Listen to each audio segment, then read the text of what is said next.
निमिष कुमार जी, मेरठ से। राधे राधे।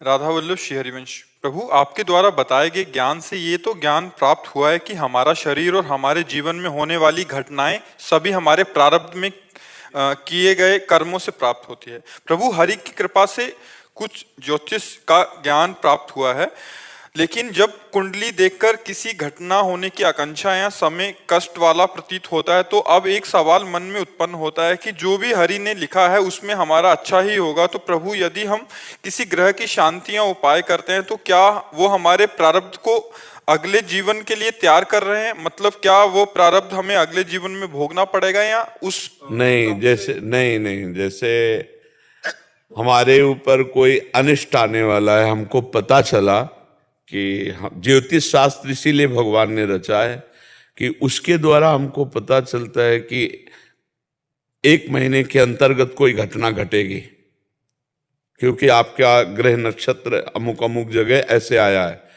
अब हम अनुष्ठान की खोज करें कि उस घटना का किस अनुष्ठान के द्वारा हम काट कर सकते हैं। तो अगर हम मृत्युंजय जाप कराते हैं या उस घटना जो होनी है, जो ग्रह विपरीत बैठा है, उसकी शांति के लिए कार्य कराते हैं, तो ये कर्म हमारा प्रायश्चित होगा जो पाप हमें अटैक करने वाला है। और वो अटैक बहुत लघु होगा या मिट भी सकता है और लघु भी हो सकता है। आपका इधर साधन कितना जोर का है और उधर का प्रारब्ध कितना जोर का है। अगर मानो 100% प्रारब्ध आ रहा है और आपका 50% अनुष्ठान है, तो 50% आपको भोगना पड़ेगा, 50% न। और अगर स्वभाव से अनुष्ठान है तो मिटिया मिट प्रारब्ध का हो जाएगा, कुछ नहीं कर पाएगा। इसीलिए ज्योतिष शास्त्र को वंदना है, भगवान ने रचा है कि आगामी क्या होने वाला है उसको हम मिटाने के लिए अनुष्ठान कर सकते हैं। और जो निश्चित पक्का है फिर उसे किसी अनुष्ठान से नहीं मिटाया जा सकता। जैसे श्रृंगी ऋषि ने श्राप दिया 7वें दिन तक्षक काटेगा, तो काटेगा। बड़े बड़े ऋषि मुनि मंत्र औषधि सब का प्रयोग किया गया, लेकिन तक्षक वहां पहुंचा और परीक्षित को काटा और परीक्षित का शरीर भस्म हुआ। ऐसा जो जैसे वशिष्ठ जी कह रहे हैं, सुनो भरत भावी प्रबल बिलख कहो मुनिनाथ, हानि लाभ जीवन मरण जस अपजस विधिहान। ये कई चीजें हैं जो पक्का है। पर अनुष्ठान कुछ सीमा तक मिटाया जा सकता है। जो आगामी हमारे ऊपर अटैक करने वाला हमारा कर्म है, वो कोई देवता थोड़ी, हमारा कर्म का परिणाम है, तो हम उसका प्रायश्चित कर रहे हैं।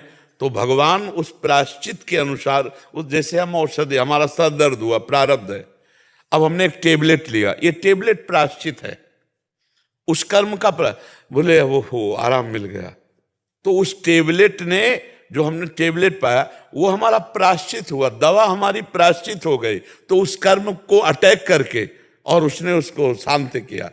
अब बोले नहीं, सर दर्द तो ये टेबलेट से नहीं ठीक होगा, और हो भी नहीं रहा। अब प्रारब्ध जोर पड़ गया, प्रायश्चित कमजोर पड़ गया।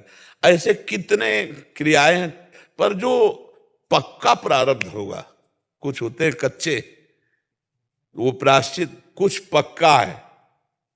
जैसे किडनी फेल, अब फेल, अभी तुम्हारे अनुष्ठान से नहीं ठीक होगी, इसको भोगना पड़ेगा। हाँ, ये है कि अगर आप भजन साधन अनुष्ठान, तो इनका प्रभाव उतना नहीं पड़ेगा। जैसे है ना, कष्ट है, समस्याएं हैं, बड़ी पीड़ाएं हैं, लेकिन मन में एक उमंग है, एक मन उत्साह में है, तो भागवतिक शब्द सेवाएं होती रहती है। तो ये जो जैसे रामकृष्ण परमहंस जी के गले में कैंसर, भाई जी हनुमान प्रसाद पोद्दार जी के उदर, ये सब सिद्ध महापुरुष, शरीर का प्रारब्ध है। और मुझे यही मन में आता है कि जैसे मतलब जब हरि ने लिख ही रखा है ना, हाँ, तो किसी, तो ये सबके मन में नहीं आता, ये पवित्र मन में। जैसे अपने लोग है ना, तो इसके विषय में सोचते ही नहीं कि भगवान ने ऐसा, वो आपका जोई प्यारो करे सोई मोहि भावे। हमें सोच ये है कि हमारी सोच कहीं जाए ना केवल आप में लगी रहे। सोच इतनी है कि बिसरी हो ना बिसारी हो, यही दान मोहि देव, श्री हरिवंश के लाड़िले मोहि अपनी कर लियो। चाहे जैसे रखो मैं आपका हूं, पर आपको भूलूं नहीं, बस ये बात रहे, है नहीं। तो यही ये पवित्र हृदय में आता है। और जो देखो विधान है, तो भगवान अवतार लेकर दिखाया ना विधान, रामावतार में, कृष्णावतार में विधान को दिखाया। पिता दशरथ जी का मरण, वनवास जाना, सीता जी का हरण होना, ये सब भगवान ने दिखाया नहीं दिखाया? तो भगवान ने दिखाया कि देखो मानव देह संघर्षमय है, इसका नाम मृत्यु लोक है, यहाँ समस्या ही समस्या है। अगर भगवान का सुमिरन करते हुए, दुख सुख को भोगते हुए हम बढ़े तो इससे मुक्त हो जाएंगे। अब हम दुख है सुख मिटाने में पूरा भजन और लगा दें तो हमारा जो जन्म हुआ भगवत प्राप्ति के लिए, उसके लिए हमारे पास क्या रह जाएगा। इसलिए बड़े बड़े संत शरीर के कष्ट भोग लेते हैं और भजन को भगवत प्राप्ति के लिए, तो अनंत जन्मों की बिगड़ी समाप्त हो जाती है।